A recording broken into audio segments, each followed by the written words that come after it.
Terus gaji ASN belum ada pembicaraan, masih didiskusikan, kita belum didiskusikan secara dalam.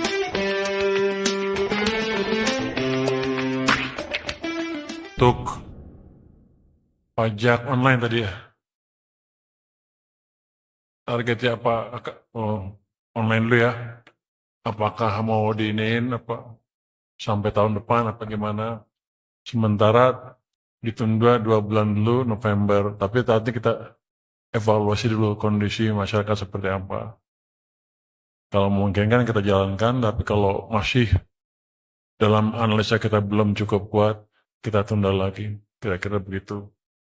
Terus untuk income tadi, itu penerimaan pajak tahun 2027 itu 2.591,4 triliun rupiah, tumbuh 9,3%. Sorry, tumbuh 12%. Untuk pendapatan cukai 316 terkoreksi atau turun 1,2%. Anda lihat di situ rasio pada PDB-nya 9,3 yang terpajak, yang bea cukai 1,1. Artinya kalau saya berhasil memperbaiki cara kita mengumpulkan pajak tahun ini dengan bisa memperbaiki tax ratio-nya, jadi masih ada potensi upside dari pengumpulan pajak tahun depan, kira-kira gitu. Terus gaji ASN belum ada pembicaraan, masih didiskusikan, kita belum didiskusikan secara dalam, kecuali teman-teman di TikTok komentar kapan gaji ASN naik. Kita belum bicarakan. Terima kasih Pak Menko. Selamat sore teman-teman wartawan. Assalamualaikum warahmatullahi wabarakatuh. Sebetulnya semua bahan sudah disampaikan oleh Bapak Presiden, jadi saya bingung mau ngomong apa nih. Cuman saya ulangi sedikit aja bahwa untuk tahun 2027, pemerintah optimis kinerja perekonomian nasional akan tetap solid dan terjaga seiring dengan terpeliharnya stabilitas makroekonomi dan dukungan kebijakan pemerintah. Seperti teman-teman lihat, selama 3 triwulan terakhir ini, ekonomi kita konsisten tumbuh di atas 5% dengan signifikan, bahkan sempat 5,61 di triwulan pertama tahun ini dan turun sedikit ke 5,29 triwulan kedua tahun ini. Itu terjadi karena sinergi kebijakan moneter fiskal dan sektor keuangan yang baik, dan ke depan kita akan semester kedua tahun ini kita akan pastikan itu akan lebih bagus lagi sehingga kita bisa tumbuh mendekati 6% pada akhir tahun 2026 ini. Untuk 2027 kita perkirakan ekonomi juga bisa tumbuh sekitar 6%, plus minus sedikit. Yang lain saya pikir sudah diceritakan Pak Presiden, hanya saya tambahkan sedikit. Pendapatan negara RAPBN 2027 diproyeksikan mencapai 3.426 triliun rupiah atau tumbuh 6,8% dari outlook 2026 dengan rasio 12,25% terhadap PDB. Target pendapatan tersebut sebagai bagian dari upaya memperkuat kapasitas fiskal secara bertahap dan berkelanjutan. Yang kencang ada penerimaan perpajakan diperkirakan mencapai 2.908 triliun rupiah, bukan pajak 517,4 triliun rupiah, hibah 0,7 triliun rupiah. Jadi perpajakan harusnya akan lebih bagus dibanding tahun-tahun sebelumnya. Sampai dengan data terakhir hari ini, pertumbuhan pengumpulan pajak kita sudah mencapai 30% ya, Pak Dirjen. 30% tadi. Agus 30% kan? 30%. Jadi jauh lebih baik dibanding tahun lalu, dan ke depan saya pikir kita akan tetap bisa memperbaiki tax ratio kita secara signifikan. Untuk belanja pemerintah pusat pada tahun 2027 akan diarahkan menuju belanja berkualitas dengan tetap menjaga kinerja pelayanan publik dan mendukung daya beli masyarakat untuk mencapai keberlanjutan pembangunan.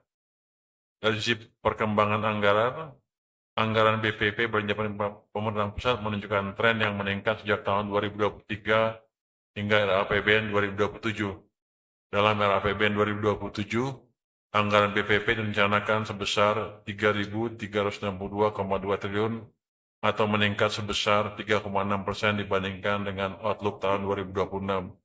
Jadi fiskal kita tetap dirancang untuk ekspansif walaupun tidak besar sekali.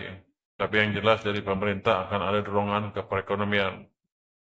Kebijakan belanja pemerintah pusat ini ditempuh pertama difokuskan untuk mendukung pencapaian target PKPN tahun 2027, kemudian untuk optimalisasi belanja untuk mendukung kebijakan pemerintah, mendorong pertumbuhan ekonomi, peningkatan kualitas pelayanan publik dan SDM, serta menjaga daya beli masyarakat. Kita juga akan mendorong pembangunan sarana dan prasarana yang mendukung pencapaian prioritas nasional seperti yang dipresentasikan Bapak Presiden tadi DPR. Kita juga mengakselerasikan penurunan kemiskinan dan penghapusan kemiskinan ekstrim berbasis data sen, serta penguatan program graduasi kemiskinan, dan juga menajamkan akurasi data penerimaan subsidi dan bansos agar lebih tepat sasaran. Sedikit untuk anggaran pendidikan, sesuai dengan Undang-Undang 45, negara memprioritaskan anggaran pendidikan sekurang-kurangnya 20% dari APBN untuk mendukung penyelenggaraan pendidikan nasional. Jadi,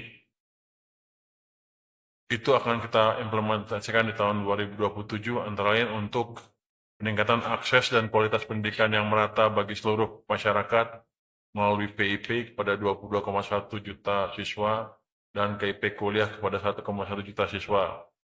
Kami juga akan membangun sekolah unggul Garuda dan sekolah rakyat, meningkatkan kualitas pembelajaran melalui makanan bergizi gratis, dan sebagainya seperti yang sudah diceritakan Bapak Presiden tadi. Anggaran perlindungan sosial juga tetap cukup besar di tahun 2027, mencapai 549,9 triliun rupiah. Anggaran Perinsos merupakan salah satu instrumen yang penting untuk melindungi masyarakat dari risiko sosial, menjaga daya beli, dan meningkatkan kemampuan ekonomi masyarakat miskin dan rentan, guna membantu menurunkan tingkat kemiskinan termasuk kemiskinan ekstrim. Anggaran Perinsos 2027 mencapai 549,9 triliun rupiah, itu tumbuh 10% dibanding dengan pada tahun 2026.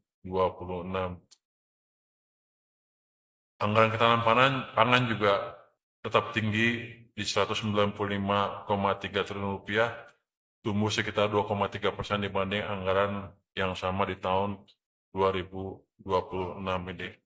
Saya pikir sebagian besar sudah disampaikan oleh Bapak Presiden tadi, dan tidak akan mengulangi lagi secara detail. Yang jelas untuk postur anggaran, defisitnya diproyeksikan mencapai 2,4% dari PDB, pendapatannya tumbuh cukup, belanja negara juga tumbuh cukup dibanding tahun lalu, tetap ekspansif. Ekonomi diproyeksi tumbuh sekitar 6%. Jadi, perekonomian dunia di tahun 2027 diperkirakan masih akan dihadapkan pada dinamika yang kompleks dengan tingkat ketidakpastian yang tinggi. Tapi kita sudah punya pengalaman yang cukup dan kita sudah praktekkan dalam 3 triwulan terakhir bahwa kita, pemerintah, bisa mengeluarkan respon kebijakan yang cukup baik yang bisa mengurangi dampak ketidakpastian global terhadap perekonomian Indonesia. Jadi apa yang didesain oleh Bapak Presiden yang dipresentasikan tadi di DPR hampir pasti akan bisa direalisasikan dengan memanfaatkan pengalaman kita yang sudah cukup baik selama ini. Mungkin dari saya itu, Pak. Terima kasih Pak Menteri Keuangan.